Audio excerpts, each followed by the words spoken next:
This is Super Yacht News with E. Sisman. Hi, welcome back to the channel. So we've got quite a lot of news to go through today. First, I wanted to give you an update on the vessel that caught fire last week, Aria SF. The vessel was called. It was in Spain near Formentera, and the vessel caught fire. The cause of the fire is yet unknown.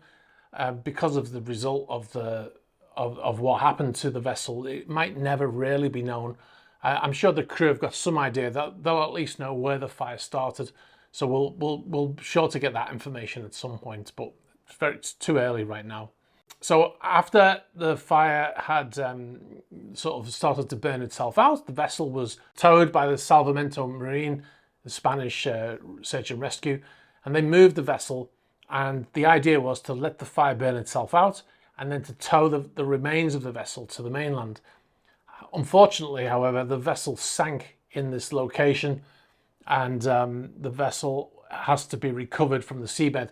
It did sink in shallow waters, so they're going to recover it. Most likely they'll lift it, put it onto a barge or a rescue vessel of some sort, and then take it to the mainland for disposal. The location where they put the vessel was off Cap Martinet, and I'll put the location on the screen there. So I just wanted to say a couple of things. A lot of comments about this yacht, and I'm not going to get into the insurance comments, because even on the video when I talked about how unlikely it was that was the case, there was tons of comments about insurance. Apparently a lot of people up there's first thing they think of is that people set fire to their own stuff, even when it's brand new. It's very unlikely. In all likelihood, the vessel could have been sold for more than it cost to build, because it takes so long to build a yacht. But anyway, what I did want to talk about was a lot of comments about, well, why wasn't it made from fire-resistant stuff? Well, the vessel would have been made up to the classification, and that requires flame-resistant equipment, most likely fire screen doors as well. But flame resistant or fire retardant, they both mean that they resist fire longer than something that isn't fire resistant or flame retardant, or whatever the phrase is. There's no material out there, like for cushions and mattresses and sheets and stuff. There's no material out there that is fireproof, that you physically can't set fire to an item. And anything, if you have a fuel fire, for instance, a big fire in the engine room, anything will burn in that kind of heat. So it's impossible to have a fireproof vessel. If it was possible, they would do it. So, you know, that's just one thing to think about. All of these things are thought about in the build stage, but you cannot, you can have a fire on a yacht and you can do everything right. You can use all of the high fog or the sprinkler systems, the hoses, the CO2, everything, and you don't put the fire out. There are military vessels that have caught fire, and despite having hundreds of people on board trained to fight fires, fire teams, you know, constant training that you have in the military, they've been unable to put a fire out. So, you know, fire is the biggest risk at sea, and there were only 7 crew on that vessel, remember. So anyway, we'll move along. I don't like this phrase, but I'm going to use it. What is trending right now with Russian superyachts? I say that because there are a couple of things going on right now.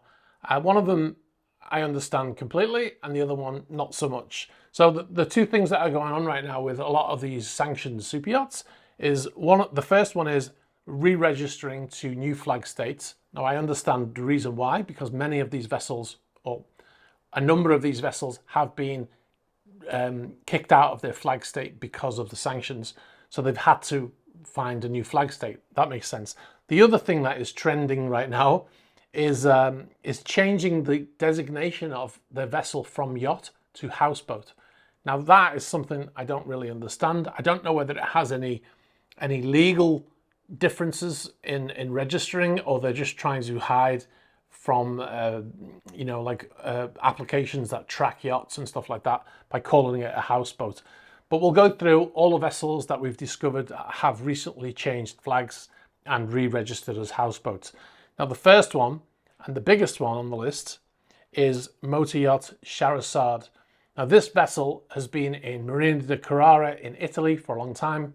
You all know about that if you watch my channel regularly. There is a video on my channel of the vessel in that location, and you can see some of the footage. I'll put it on the screen right now. Now, this vessel has been registered, re-registered to Malaysia, not a place that is commonly known for registering super yachts. In fact, I've never seen a super yacht registered in Malaysia.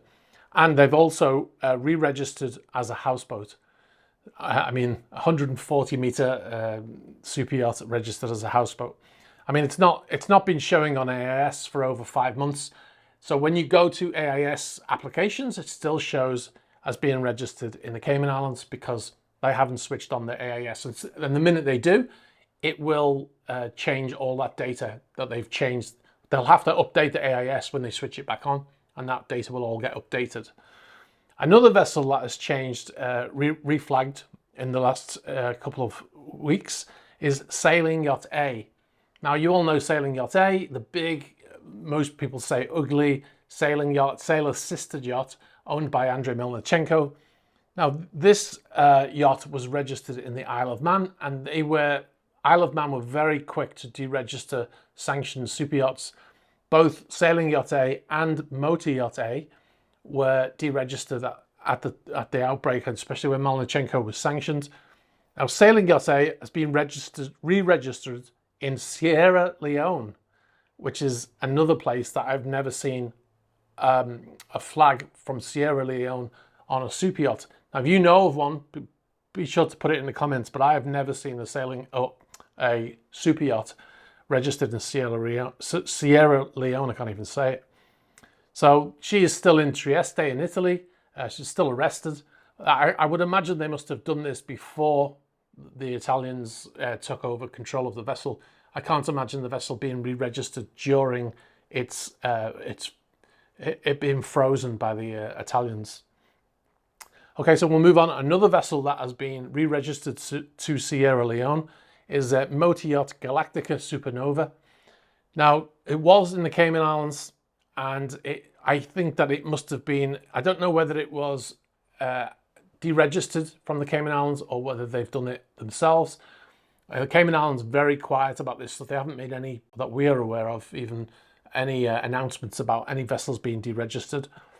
Hasn't been on AIS for over 5 months since this vessel left Tivat in Montenegro, and then it just disappeared into the ether. We have had pictures from subscribers of the vessel in Turkey. So it's in Turkey in the safe haven with every other Russian yacht. Another yacht that has been reflagged recently is Motor Yacht Le Grand Bleu. Now, she's been re-registered to, she was registered in Bermuda, and she's been re-registered to Palau.